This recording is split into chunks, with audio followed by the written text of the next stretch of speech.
şad gündə mübarək olsun. Həmişə də meyxana deməyi ləzzətli bir şey sözünü də deyəcəm də.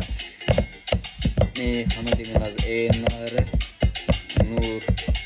Çox Elnarə çoxlu salamını göndərəm. Meyxana deməyi ləzzətli var. Həmişə də sözünü də meyxana deyəcəm. Həmişə də səsin ucalardan da zirvədən yüksəlir ucalardan. Allah dostluqdan da bazı arkadaşımızın da xoşbəxtlik arzu. Həmişə də sözünlə də meyxana deyəcəm. Həmişə meyxana deməyi ləzzətli var. Həmişə də Elnarəyə salamlar olsun. Çoxlu həmişə də sözün meyxana deyəcəm. Ad günündən mübarək olsun. Neçə bir çıxasın. Bu ad günündə sənə ürəyində nələr varsa inşallah ad gün mübarək olsun. Yəni ad gün mübarək, ad gün mübarək, Elnar xan ad gün mübarək olsun.